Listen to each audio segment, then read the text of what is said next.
There's a savings habit that millions of people swear by, and it's quietly keeping them broke. I'm not talking about spending too much. I'm talking about the thing your parents told you to do. Quick note before we get into it. I'm not a financial advisor. Everything in this video is educational, not personalized advice. Always run your numbers with a professional before making big moves. Here's the situation. You're doing everything right. You skip the lattes. You move money into savings every payday. You watch the balance climb. And 10 years later, you look up and realize you're not actually any closer to wealthy. You're just less broke. That's not bad luck. That's a system. And once you see it, you can't unsee it. In the next 13 minutes, I'll show you exactly why traditional saving makes most people poorer in real terms, the 3 numbers that prove it, and what to do instead, starting this week. Let's start with the part nobody explains clearly. When you put $1 in a standard savings account, that dollar starts losing value the second it lands there. Not on paper, in real life, because the price of everything around you is going up faster than your bank is paying you to hold the money. Roughly speaking, most big banks have paid savers a fraction of a percent in interest for years, while the cost of living has climbed around 3.2% annually on average over the last decade. That gap is the trap. You feel responsible, you feel safe, and every single month, your purchasing power is quietly getting smaller. But here's what nobody tells you. The trap isn't the savings account itself. It's how much money you're keeping in it.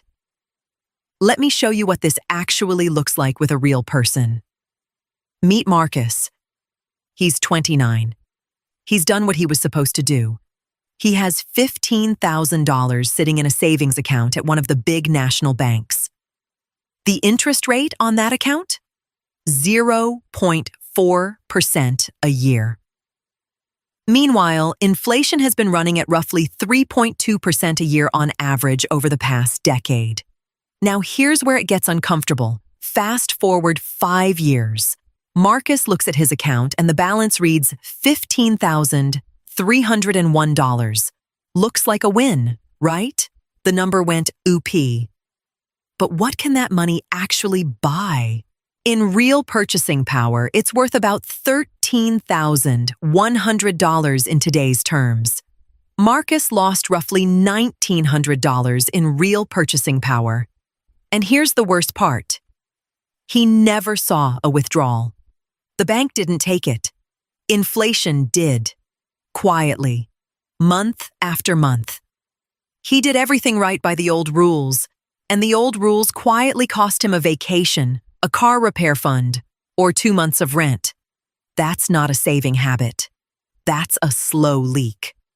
Now let's stretch the timeline. Same money, 3 different homes for it. $500 a month, 20 years. Same discipline, same effort. Door 1. Big bank savings account at 0.4%. After 20 years, you end up with roughly $125,000. Door 2. High-yield savings account at 4 to 4.5%. Check current rates as these change often. Same money, same timeline. Roughly $183,000 to $192,000, depending on the rate you lock in. Door 3. A simple S&P 500 index fund, using the historical real return of about 7%. Same $500 a month. Roughly $254,000. That's based on historical averages. Past performance doesn't guarantee future results, and the market will have bad years along the way. Same money in. Same kind of person. 3 completely different lives at the end. The difference isn't how much you earn, it's where your money is sitting. So how do you know if you're stuck in this trap right now? 3 numbers. Number 1. How many months of expenses are sitting in your savings account? If the answer is more than 6, you're not being careful. You're being expensive. Every extra month past 6 is money that could be working, and instead, it's slowly evaporating. Number 2, what's the interest rate your bank is paying you? Not the rate they advertise on the homepage, the rate on your account. Log in and check. Most people are shocked. Many big banks still pay well under 1% on standard savings, even when high-yield accounts are paying significantly more. Number 3, subtract the inflation rate from your interest rate. That's your real return. If it's negative, and for most people it is, you're paying the bank to lose money for you. 3 numbers, 5 minutes, and most people have never run them. Now here's the part that bothers me. Nobody taught us this on purpose. The advice to save comes from a different era, when interest rates on regular savings accounts were actually meaningful, and inflation wasn't quietly eating your paycheck. Your parents weren't wrong. The world just changed, and the advice didn't change with it. Think about it like this. In the early 1980s, a regular savings account at your neighborhood bank often paid 8 to 10%, rates that at least kept pace with inflation, and sometimes beat it, especially as inflation fell through the mid-1980s. So when your parents said, "Just save it," they were right. In their world, the bank actually paid you to be patient. But from 2010 onward, regular savings account rates have basically never kept up with inflation. The advice didn't change. The world did, completely. The other reason this happens, and I'll be honest with you, is that keeping money safe feels good. There's a real emotional payoff to seeing a number grow, even if that number is losing a race you can't see. Saving more is one of the only money moves that gives you instant emotional satisfaction. That's why the habit sticks. And that's why so many smart, disciplined people stay stuck. But here's where it gets interesting, because the fix is shockingly simple. Okay, 3 moves. Doable this week. Move 1, define your emergency fund. 3 to 6 months of essential expenses, not lifestyle expenses. Rent, food, utilities, minimum debt payments. That's it. Write the number down. Move 2. Move that money into a high-yield savings account. They take about 10 minutes to open.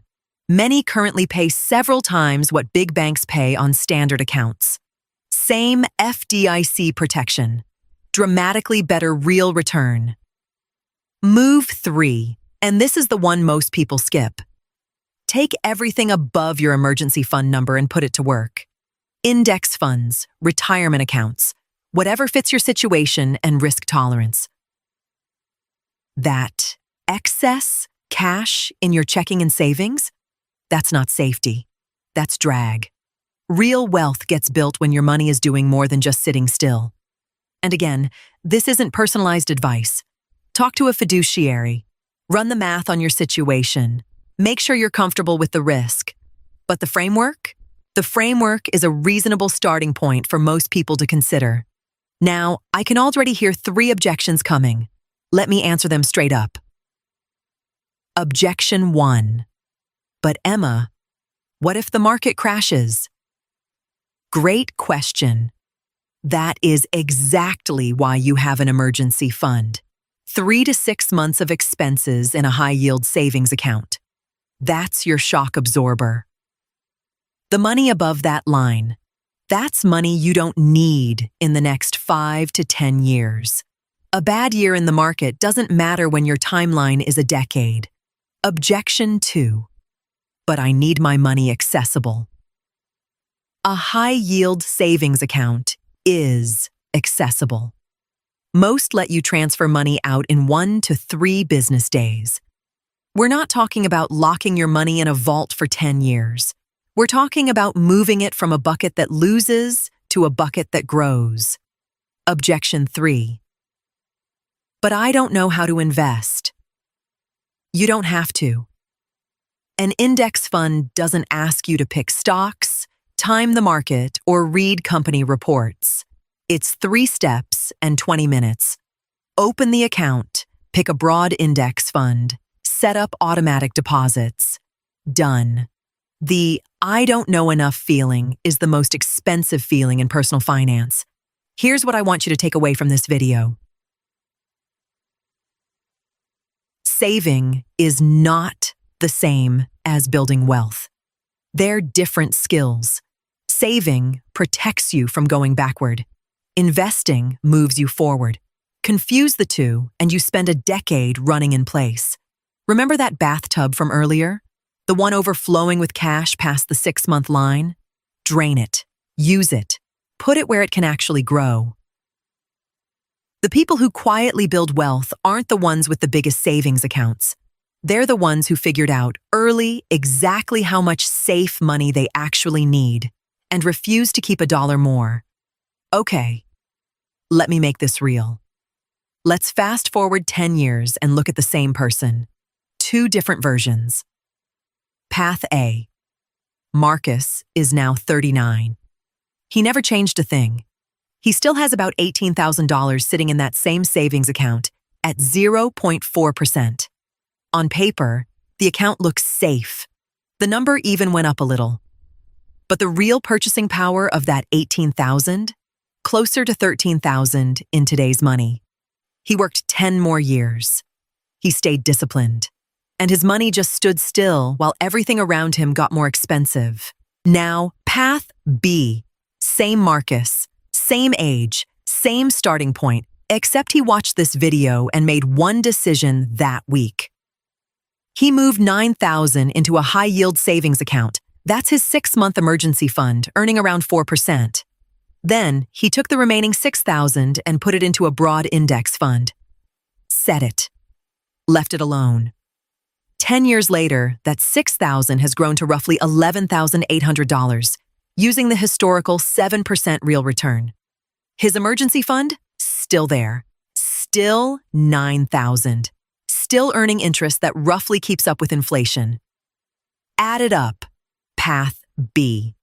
Marcus has about $20,800 in real purchasing power. Path A.